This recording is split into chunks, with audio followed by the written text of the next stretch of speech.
Now this is one of my favorite galleries in all of Vienna, and here he is, Mr. Nicholas Treadwell.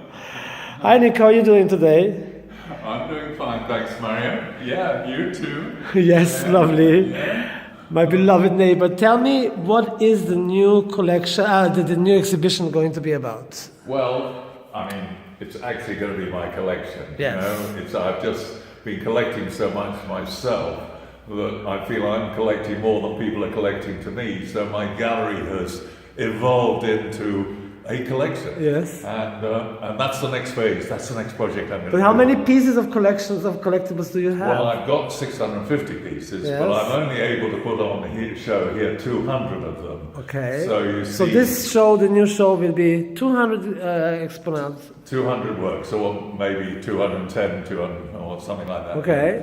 But yeah, and of course my collection is all about people. Yes. These three, for instance, about race. Yes. You know, you see the artist is in the picture with a black girl and a white girl.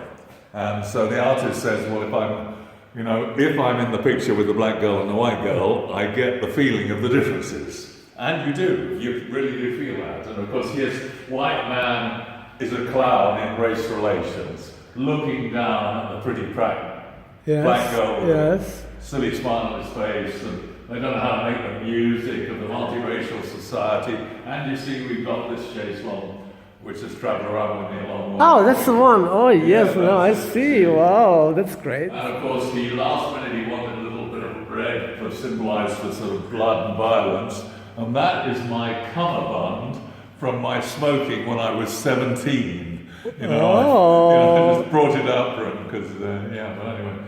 The other one you see is white man on his knees, And again a clown, a Pierrot. Yes, and again they're not doing the music properly. I mean, at this point he had a little bit too much red wine, and you see the white girl in the white dress is looking a little bit embarrassed, and she's looking a bit envious. There's all these things between the races. The deflated balloon again, symbols. And here is another very sort of clearly the black man sort of with the burden, the prison of them, not able to say what he thinks so easily. They're all very sort of heavy symbolism. But who are the artists? Good point. Good point, Mara. They always say that I'm making myself famous, but not making them famous.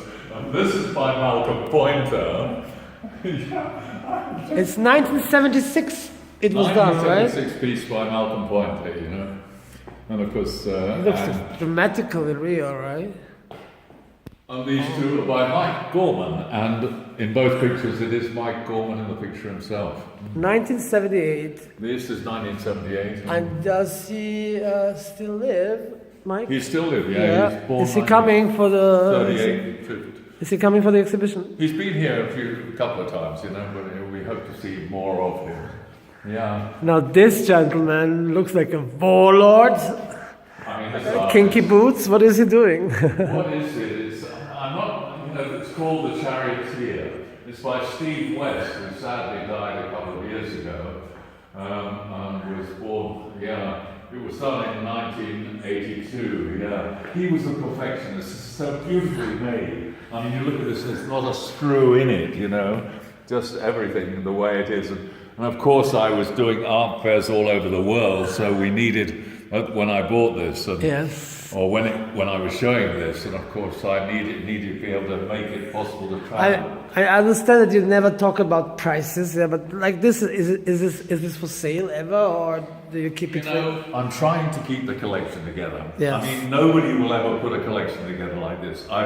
It's a communal collection. Yeah. The artists have given me good deals, they've given me presents, and it's kind of, it's an alternative collection. It's not a rich man who's gone around and say, I'll have a couple of Picassos here. Oh, it's a wall. I'll have 3 of them. It's kind of, this is a poor man's collection. It's not. I mean, I've had great fun, and I've had very good relationships with artists, and I've only wanted to work with artists that I would like to buy myself. You see. So that's an excellent taste, indeed. Yeah, well. I'm actually famous for bad taste. No, you aren't. But now things have changed. Of course, bad taste is the good taste of the 2018. Yeah. Now, wow, this is an eye catcher deluxe. I mean, what is this? This is like a. This is a really fantastic piece. Yes. This is by Nicholas Munro, and it's called Sand Dancers. And he's a pop artist, really, more than a superhumanism, which I think is my taste generally. It's more pop art. But it was actually made for a hotel called Sands Hotel in Edinburgh in 1976. And the Sand Dancers were actually a really crazy music hall and variety troupe from the 1940s and 50s, you know. In Hollywood. And very funny. Hollywood or in the UK? No, they're in the UK. They were UK. very, very British. It was, you know, Wilson, Kettle and Betty. And Betty changed over the years. There was a different Betty all the time. It looks impeccable still. It's a great piece. It's a, you know, historic piece. Yeah. Yeah. No. Look at the face. Well, they come on through. You know. Yes. Oh wow. I mean, Yes. the exhibition, the collection looks amazing. Can you get this piece, Marion? Yes. I love this piece. You see, Yes. it's called "She Calls Herself Fun Loving" by Michelle Howarth Rashman, and you see, she wants to have fun. You see the little penises, the pink hair, the Charlie's Angel T-shirt. Oh, she's getting a bit older, and it's not so easy to have fun as it used to be. And it's kind of tragicomic. It's really, I love this piece. It's old stockings all stitched together. It takes her maybe 6 months to make. It's so, you know, Wow. I mean, I think it's such great art, but of course it's not so easy to sell. People don't want to live with her. I love her, you know, I want to live with her, but then I'm not the same as everybody else. But, yeah. Now, this is Liz Atkin. This is really one of the greatest drawings you're ever likely to see. Why? That is 100% drawing, pencil drawing. Can you imagine? I mean, Liz was a gay woman, and she always made these affectionate pictures of her outside her friends. You know, it's you know, you look at it. She took 2 months to do it. What she used to do, she didn't have a studio. After breakfast, she would go back into her bedroom and draw. You know, just keep drawing. I mean, it's kind of obsessive madness. But on the other hand, that's what I love about these things. You see. Very delicate indeed. What does this signify? Well, it's the sort of kind of the suggestion that he was a little bit of a child, you know, he never grew up, you know, it's kind of all these little symbols that artists put in there, and of course he liked to dress up as a woman, and he's got a beautiful flowery dress, and the relationship of all these flowery aspects, you know, to sort of the flowers here, the flowers there, the flowers there, Yeah. and the flowers, it's just such a clever, and it's wonderful, you know. Amazing. And I managed to get it, you know. Yeah, and there we are. Now here's another one, another beautiful drawing. This is pastel and pencil drawing. Okay. And of course, this is by Nick Cudworth. Yes. And it's, you know, no matter how big your muscles are, we all end up dead, you know. True. but you see the little reference to the historic picture, which, yeah. Nick Cudworth, yeah. And of course we go Lots through. of great stuff. Oh my God, what is this room? Look at her. Well, this is Graham Emerson. Graham Emerson came from the old British working class, and he made a lot of what he sees as monuments to the working class. You know, this is the classic British relationship, working class relationship, you know. Woman flattens husband after he comes home from the pub. You know, see the red nose, you know, the kind of, you know, this kind of. But it's like a monument to his, you know. His, Absolutely. Yeah. And yes, well, this is by Jeremy Turner, American woman, and it's called Kentucky Fried People, and of course, a great picture about the global warming effect. That's what we're all going to be like if it goes on the way it is in 50 years' time. All fried. God.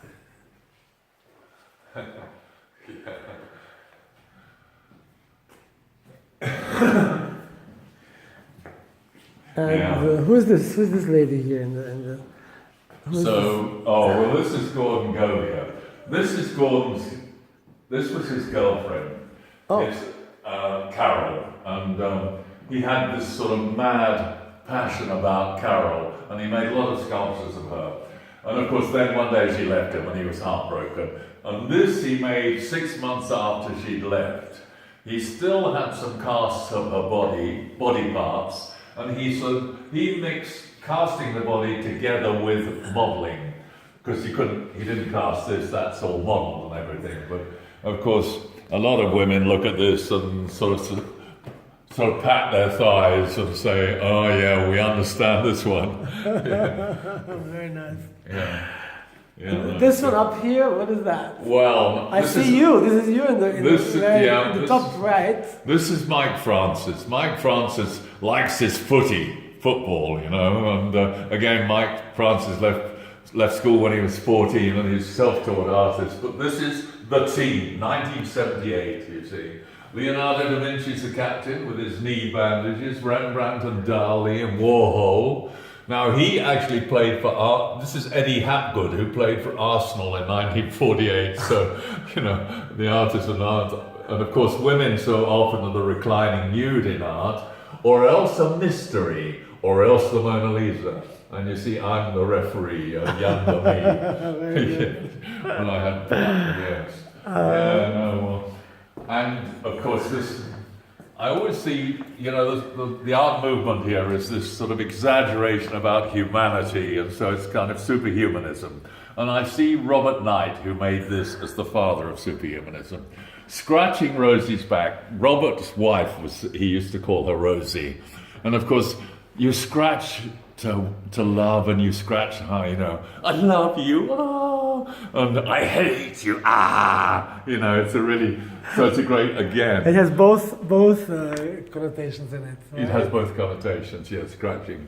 And this is Mr. Nicholas himself. Oh, this is me, and that's the same man who made the sand dancers, and you see, this is the gallery proprietor, and of course, the one hand, the gold for the money, and the other hand, the black for the black heart of the gallerist, Oh, come on, you're a good people. And what is the three respected men? What does it mean? Well, if you want to be a respected man, for goodness sake, take your socks off before your trousers, because when you take your trousers off and you've got your socks on, you can't be, it's really a mistake, because you can't be a respected man. So it's really wonderful. And Robert, you see, the photorealists, they would use a spritz pistol, a spray gun to make flesh. But Robert used a little oil brush and oil paint, and he makes legs like nobody can. God, they're so real. And of course he puts a little bit of cut off hair in the resin. Well, that's about it. Gives you a quick idea. Thank you very much for the chance. Yeah. And just basically the last question: what's the name of the exhibition? Well, I'm making a new sort of prestige catalogue, which is called Superhumanism 3, because I've done 2 Superhumanism books before. Superhumanism 3, the Nicholas Treadwell collection. And we'll probably call the exhibition like that, something like that. But it's a great catalogue, and I'm hoping then to persuade museums to put on exhibitions or to rent exhibitions or part of, they can curate from my collection. That's the idea. That's my project for the rest of my life. Lovely. We hope it's going to be a good one. Yes, okay, Mario. Thanks a lot. Thank you very much, Nicholas.